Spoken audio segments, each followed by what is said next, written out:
नमस्कार, मैं हूं अनुपम कुमार और आप देख रहे हैं मिरर मीडिया का खास कार्यक्रम मिरर बुलेटिन। बात करेंगे तमाम बड़ी खबरों की, लेकिन उससे पहले एक नजर डालते हैं आज की सुर्खियों पर। राहुल दुबे गैंग से पुलिस की मुठभेड़, एक अपराधी घायल, 2 गिरफ्तार, हथियार और बाइक बरामद।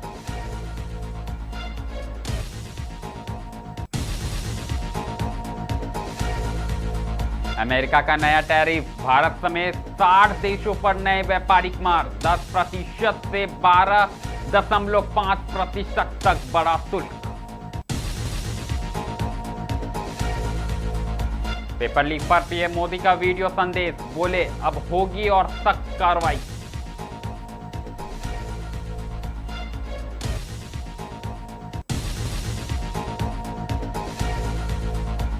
छब्बीस दिन बाद सोनम वांगचुक ने खत्म किया अनशन, सरकार के लिखित आश्वासन पर बनी सहमति।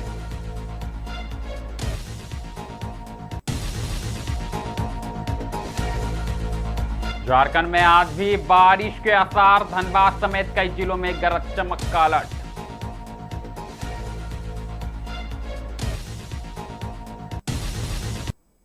अब बढ़ेंगे खबरों की ओर और बात करेंगे हजारीबाग की। आपको बता दें कि हजारीबाग से बड़ी खबर सामने आई है। दरअसल केरेडारी थाना क्षेत्र के बुकरू गांव के समीप शुक्रवार तड़के पुलिस और राहुल दुबे गैंग के अपराधियों के बीच बड़ी मुठभेड़ सामने आई है। इस दौरान पुलिस की जवाबी कार्रवाई में एक अपराधी के पैर में गोली लगी, जबकि दोनों आरोपियों को गिरफ्तार कर लिया गया है। मौके से एक पिस्टल और एक अपाची बाइक भी बरामद की गई है। जानकारी के अनुसार बीते रात करीब 1:30 बजे पुलिस को सूचना मिली थी कि राहुल दुबे गैंग के सदस्य इलाके में किसी बड़े वारदात को अंजाम देने वाले हैं। सूचना मिलते ही केरेडारी थाना और पाकार ओपी पुलिस की टीम मौके पर पहुंची और लगातार घेराबंदी कर प्रक्रिया को शुरू किया गया। साफ तौर पर पुलिस को देखते हुए अपराधी जंगल की ओर भागने लगे और फायरिंग भी शुरू कर दी। जानकारी आ रही है कि जवाब में पुलिस ने भी 2 से 3 राउंड की फायरिंग की, जिसमें एक अपराधी घायल हो गया। घायल अपराधी को पहले बड़का गांव सामुदायिक स्वास्थ्य केंद्र में प्राथमिक उपचार दिया गया, जहां से बेहतर इलाज के लिए शेख भिखारी मेडिकल कॉलेज एवं अस्पताल रेफर कर दिया गया। पुलिस ने दोनों आरोपियों को हिरासत में लेकर आगे की प्रक्रिया शुरू कर दी है। घटना की सूचना मिलते ही हजारीबाग पुलिस अधीक्षक अमन कुमार, बड़का गांव के एसडीपीओ अमित आनंद सुबह घटनास्थल पर पहुंचे और पूरे घटनाक्रम की जानकारी ली। साफ तौर पर बता दें कि कहीं ना कहीं राहुल दुबे गैंग पर यह बड़ा शिकंजा माना जा रहा है और लगातार पुलिस एक के बाद एक राहुल दुबे गैंग से जुड़े लोगों को गिरफ्तार करने का काम कर रही है, उनके खिलाफ बड़ी कार्रवाई कर रही है। इसी बीच कहीं ना कहीं बड़ी वारदात से पहले कहीं ना कहीं पुलिस मुठभेड़ में 2 और गुर्गे को गिरफ्तार किया गया। ऐसे में सीधे हजारीबाग से हमारे सहयोगी रुपेश जुड़ चुके हैं। रुपेश, क्या कुछ जानकारी आ रही है और कितनी बड़ी मुठभेड़ मानी जा रही है? जी अनुपम, आपको बता दें कि इस समय की भी सबसे बड़ी खबर यह मानी जा रही है कि पगार ओपी और जो केरेडारी थाना है, दोनों ने मिलकर एक विशेष अभियान को सफलतापूर्वक कर लिया है। राहुल दुबे गैंग के 2 अपराधी को उन्होंने धर दबोचा है। आपको बता दें, ये दोनों लेवी लेने के लिए, माइंस में लेवी लेने के लिए वहां पर पहुंचे हुए थे, जिसकी सूचना पूर्व से ही हजारीबाग पुलिस को थी, जिससे उन्होंने घेराबंदी करके उन्हें धर दबोचा है। जिसके जवाब में उन्होंने पहले भागने की कोशिश की, जंगल की तरफ वह भागने की कोशिश की, और उन्होंने जब फायरिंग शुरू की तब जाकर जो हजारीबाग के जो पुलिस है, जो वहां पर घेराबंदी करके वेद प्रकाश और भी अन्य पुलिस बल थे, उन्होंने भी जवाबी कार्रवाई करते हुए 3 राउंड फायरिंग की, जिसमें एक व्यक्ति की पैर में गोली लग गई। जी रुपेश, जानकारी आ रही है कि एक व्यक्ति के पैर में गोली लग गई, तो ऐसे में क्या कुछ जानकारी है? क्या वहां पर 2 व्यक्ति ही थे या फिर अन्य लोग भी वहां पर मौजूद थे? क्या कुछ जानकारी आ रही है? जी, अभी तक की जानकारी में तो यही स्पष्ट हो पाया है कि वह दोनों एक अपाची गाड़ी में वहां पर पहुंचे हुए थे। उनके पास एक ही पिस्टल थी, जिससे उन्होंने फायरिंग शुरू की। इसकी जवाब कार्रवाई में हजारीबाग पुलिस को भी 3 राउंड फायरिंग करनी पड़ी, जिसमें एक व्यक्ति को गोली लगी पैर में, जिससे उन्हें जो नजदीकी जो बड़का गांव स्वास्थ्य केंद्र है वहां पर भर्ती कराया गया, और एक को वहां से रेफर करके हजारीबाग शेख भिखारी मेडिकल कॉलेज अस्पताल हजारीबाग ले जाया गया। वहां पर उसकी प्राथमिकी जो भी इलाज है वह कर रही जा रही है। वहां भी पुलिस की पूरी तरह से घेराबंदी है, और जो घटनास्थल है वहां भी पुलिस ने रात्रि को या विशेष अभियान करके हजारीबाग पुलिस ने एक विशेष सफलता हासिल की है। जो लेवी की घटना होने से पहले ही उन्होंने इस घटना को, अब जो क्राइम होने से पहले ही उसे हटा दिया है। जी अनुपम। कहीं ना कहीं लेवी की घटना होने से पहले ही पुलिस ने बड़ी कार्रवाई की है। रुपेश, ऐसे में क्या कुछ जानकारी मिल चुकी? लगातार अगर हम बात करें तो हजारीबाग के अंदर राहुल दुबे गैंग का जो है शिकंजा लगातार फैलता जा रहा है और एक के बाद एक जो पुलिस है गिरफ्तारी करने का भी काम कर रही है। ऐसे में क्या लगता है, इनकी गिरफ्तारी से गैंग पर क्या कुछ प्रभाव पड़ेगा? कितना चोट पहुंचने वाला है? जी, कहीं ना कहीं हमको लगता है यह गैंग काफी नजदीकी इलाकों में जितने भी लेवी की घटनाएं होती थी उसे यही लोग अंजाम देते थे, और जिस कारण से हजारीबाग पुलिस ने उन्हें धर दबोचा है। वह हजारीबाग पुलिस लंबे समय से उनके पीछे लगी हुई थी। राहुल दुबे गैंग के कई एक सदस्यों को पूर्व में भी हजारीबाग पुलिस ने गिरफ्तार किया है। कहीं ना कहीं उन सोर्सों से भी अगर बात की जाए तो यह सोर्स मिला होगा जिस कारण से उन्हें यह गिरफ्तारी की ले गई। लेकिन कहीं ना कहीं एक जानकारी ये भी आ रही है कि साफ तौर पर अगर हम बात करें, पुलिस अधीक्षक की बात करें, एसडीपीओ की बात करें, तमाम आला अधिकारी घटना स्थल पर पहुंचे हैं, निरीक्षण की बातें सामने आ रही, क्या कुछ बात कही जा रही है, क्या कुछ बयान दिया जा रहा है, क्या कुछ जानकारी है रुपेश? जी, अभी तक हालांकि आधिकारिक किसी भी तरह की पुष्टि पुलिस प्रशासन करने से बच रही है, लेकिन वहां घटनास्थल पर घटना होने के बाद हजारीबाग के पुलिस अधीक्षक अमन कुमार और एसडीपीओ अमित आनंद दोनों वहां मौके पर पहुंचे और वहां पर जो घटनास्थल का जायजा लेने लगे। हो सकता है कि इसी पूर्व के थोड़ी देर में हो सकता है प्रशासनिक बाइट भी इसमें सामने आ जाए। क्या कुछ घटना घटी थी, क्या कुछ घटनाएं किस वजह से घटी थी, उसकी आधिकारिक पुष्टि बकायदा बाइट के जरिए होने की आशंका है। जी अनुपम। जी बिल्कुल, हमें इंतजार करना होगा थोड़ा सा। जानकारी के लिए बहुत बहुत धन्यवाद रुपेश। तो साफ तौर पर कहीं ना कहीं हमारे सहयोगी को सुन पा रहे थे, राहुल दुबे गैंग पर बड़ा शिकंजा कसा गया। आपको बता दें कि पुलिस मुठभेड़ में एक आरोपी को गोली लगने की बात सामने आई है, पैर में गोली लगी है और उसके बाद उसका इलाज शेख भिखारी मेडिकल कॉलेज हजारीबाग में चल रहा है। इसी बीच दो आरोपियों को गिरफ्तार कर लिया गया है। उनके पास से एक बाइक हो और एक पिस्टल हो समेत तमाम चीजें बरामद की गई है और लगातार पूछताछ की जा रही है। आपको बता दें कि लेवी की घटना को अंजाम देने वाले थे। इसी बीच पुलिस की बड़ी कार्रवाई सामने आई है। आपको बता दें कि फिलहाल पुलिस की ओर से कोई प्रशासनिक बयान जारी नहीं किया गया है, लेकिन पूछताछ की प्रक्रिया जारी है। अब देखने वाली बात होगी कि पुलिस इस मामले में क्या कुछ कदम उठाती है। यह तो बात रही हजारीबाग की, लेकिन अगली खबर जो है वो कहीं ना कहीं अमेरिकी टैरिफ से जुड़ी हुई है। आपको बता दें कि अमेरिका ने भारत सहित अपने 60 प्रमुख व्यापारिक साझेदार देशों पर नए आयात शुल्क यानी टैरिफ लागू करने का फैसला किया। यह नया टैरिफ 10% से बढ़ाकर 12.5% तक किया गया है। अमेरिकी प्रशासन ने इस कदम के पीछे जबरन श्रम से जुड़े उत्पादों और आपूर्ति श्रृंखलाओं को लेकर चिंता जताई है। अमेरिका का कहना है कि जिन देशों के उत्पादों में जबरन श्रम के इस्तेमाल की आशंका है उन पर कड़ी व्यापारी निगरानी और अतिरिक्त शुल्क लगाया जाएगा। इस फैसले का असर भारत समेत कई निर्यातक देशों पर पड़ सकता है, खासकर वस्त्र, इंजीनियर सामान, कृषि उत्पाद और अन्य श्रम आधारित उद्योगों के निर्यातकों को अतिरिक्त लागत का सामना करना पड़ सकता है। हालांकि विशेषज्ञों का मानना है कि भारत के लिए यह चुनौती के साथ साथ अपनी आपूर्ति श्रृंखला को अधिक पारदर्शी और वैश्विक मानकों के अनुरूप बनाने का अवसर भी है। आने वाले दिनों में दोनों देशों के बीच इस मुद्दे पर व्यापारिक और कूटनीतिक स्तर पर बातचीत तेज होने की संभावना है।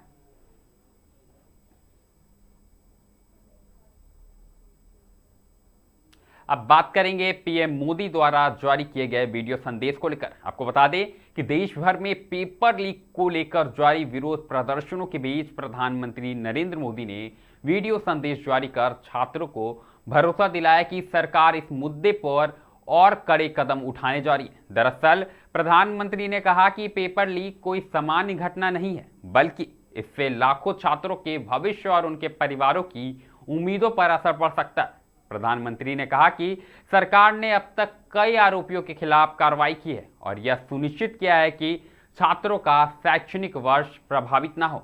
उन्होंने बताया कि सरकार पर पेपर लीक के मामलों की त्वरित सुनवाई के लिए फास्ट ट्रैक कोर्ट और दोषियों को कड़ी सजा देने संबंधित प्रावधानों वाला नया कानून लाने की तैयारी की जा रही है। इस संबंध में प्रस्ताव कैबिनेट के समक्ष रखा जाएगा और मानसून सत्र में इसे संसद में पारित कराने का प्रयास भी किया जाएगा। प्रधानमंत्री ने आगे कहा कि युवाओं के भविष्य के साथ किसी भी तरह का खिलवाड़ बर्दाश्त नहीं किया जाएगा और सरकार परीक्षा प्रणाली को अधिक पारदर्शी, सुरक्षित और भरोसेमंद बनाने के लिए प्रतिबद्ध है। आप भी सुने प्रधानमंत्री ने क्या कुछ कहा है। फ्रेंड्स, मैं जानता हूं कि पेपर लीक ये कोई मामूली विषय नहीं है। लाखों विद्यार्थी और उनके अभिभावकों के लिए बहुत ही पीड़ादायक है और इसलिए पेपर लीक घटना से अब तक पिछले 2.5 महीनों में अनेक विध कदम उठाए गए, गुनहगारों को पकड़ा गया है, वे जेल में पड़े हैं। हमारा सबसे महत्वपूर्ण जिम्मा था कि विद्यार्थियों का 1 वर्ष बर्बाद न हो। तत्काल परीक्षाएं लेना बहुत जरूरी था। सरकार ने अभी पूरी शक्ति का उपयोग करके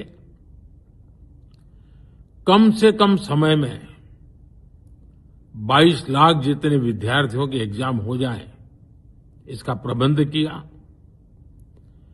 और अभी 5-6 दिन पहले 19 तारीख को रिजल्ट भी आ गया और देश भर में उत्तीर्ण हो गए विद्यार्थियों की खुशियों की खबरें भी आ रही हैं। लेकिन हम वहां पर संतोष मानने वाले लोगों में से नहीं है और इसलिए मैंने आज फास्ट ट्रैक कोर्ट के लिए विभागों को निर्देश दिए थे। आज विभागों ने लगातार मेहनत करके देर रात मुझे मुसद्दा भी दे दिया। फास्ट ट्रैक कोर्ट और कठोर सजा के प्रावधान के साथ का ये मुसद्दा कल कैबिनेट में चर्चा होगी। कैबिनेट के साथियों के सुझाव के बाद उसका अंतिम रूप दिया जाएगा और सोमवार से संसद का दूसरा सप्ताह शुरू हो रहा है। तब जल्द से जल्द उस बिल को सदन में पारित कराने का प्रयास किया जाएगा। बात करेंगे सोनम वांगचुक के अनशन को लेकर। आपको बता दें कि सामाजिक कार्यकर्ता और शिक्षा सुधार के मुद्दे को लेकर आंदोलन कर रहे सोनम वांगचुक ने 26 दिनों की भूख हड़ताल समाप्त कर दी। उन्होंने कहा कि केंद्र सरकार और विभिन्न राजनीतिक दलों के सांसदों से लिखित आश्वासन मिलने के बाद ही उन्होंने अपना अनशन खत्म करने का निर्णय लिया। वांगचुक का कहना है कि सरकार ने उनकी प्रमुख मांगों पर सकारात्मक रुख अपनाया है और संसद में परीक्षा सुधार सहित कई महत्वपूर्ण मुद्दों पर चर्चा करने का भरोसा दिया है। जानकारी के अनुसार देर रात केंद्रीय मंत्री जेपी नड्डा और डॉक्टर जितेंद्र सिंह वांगचुक से मिलने पहुंचे। इस दौरान लद्दाख की एक्सपर्ट बॉडी के प्रतिनिधि भी मौजूद रहे।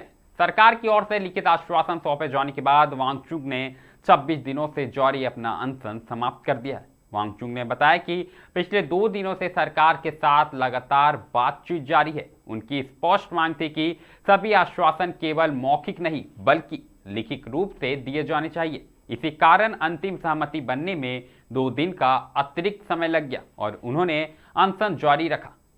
साफ तौर पर उन्होंने कहा कि यदि आवश्यकता पड़ती है तो वह अधिक समय तक भी भूख हड़ताल जारी रखने के लिए तैयार थे। इससे पहले विभिन्न राजनीतिक दलों के करीब 65 सांसद वांगचुक से मिलने पहुंचे थे। सांसदों ने हस्ताक्षर कर उनके अनशन समाप्त करने की अपील की और संसद में नीट पेपर लीक, परीक्षा प्रणाली में सुधार तथा शिक्षा व्यवस्था से जुड़े मुद्दों पर चर्चा कराने का भरोसा दिया। बात करेंगे देवघर की। आपको बता दें कि जसीडीह थाना क्षेत्र के डाबर ग्राम स्थित एक नशा मुक्ति केंद्र में एक युवक की संदिग्ध परिस्थितियों में मौत हो जाने के बाद इलाके में तनाव और हंगामे की स्थिति बन गई है। दरअसल घटना की सूचना मिलते ही स्थानीय लोग और परिजन केंद्र के बाहर जुट गए और लगातार मामले को लेकर लोगों में भारी आक्रोश देखा गया, जिसके बाद पुलिस और प्रशासनिक अधिकारियों ने मौके पर पहुंचकर स्थिति को नियंत्रण में किया। इस घटना ने नशा मुक्ति केंद्रों की कार्यप्रणाली, सुरक्षा व्यवस्था और वहां भर्ती मरीजों की देखभाल को लेकर कई गंभीर सवाल खड़े कर दिए हैं। आप भी सुने क्या कुछ कहना है परिजनों का।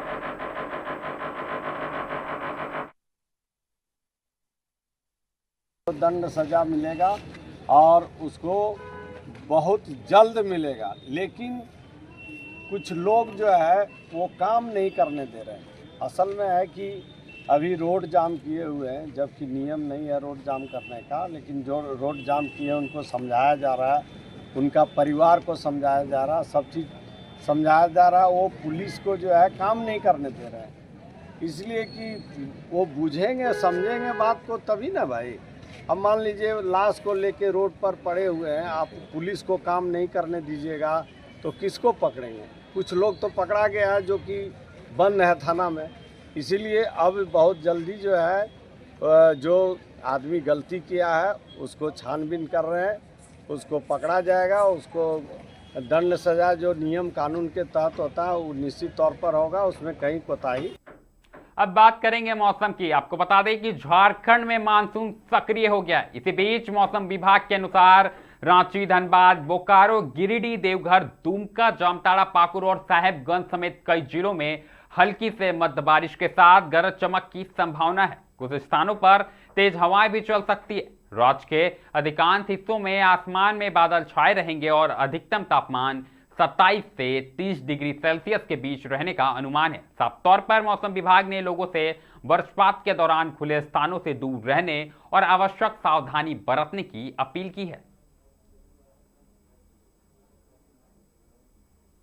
अगली खबर NHAI से जुड़ी हुई है। आपको बता दें कि भारतीय राष्ट्रीय राजमार्ग प्राधिकरण यानी NHAI के रांची क्षेत्रीय कार्यालय के क्षेत्रीय अधिकारी संतोष कुमार आर्य ने साहिबगंज जिले में निर्माणाधीन प्रमुख राष्ट्रीय राजमार्ग परियोजना का स्थलीय निरीक्षण किया। इस दौरान उन्होंने साहिबगंज मनिहारी गंगा पुल परियोजना और मिर्जा चौकी फरक्का राष्ट्रीय राजमार्ग कॉरिडोर के पैकेज 1 एवं पैकेज 2 के निर्माण कार्यों की प्रगति की समीक्षा की।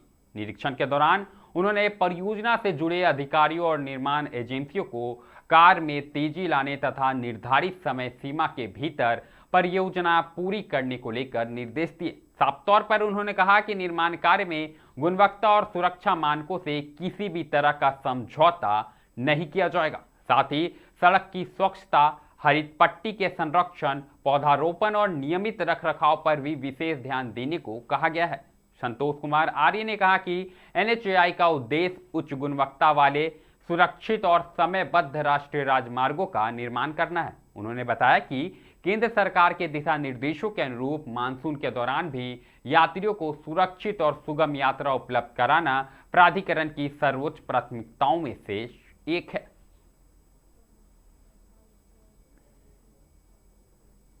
मिरर बुलेटिन में अभी के लिए फिलहाल इतना ही। ऐसी तमाम बड़ी खबरों से लगातार हम आपको अवगत कराते रहेंगे। बने रहे मिरर मीडिया के साथ।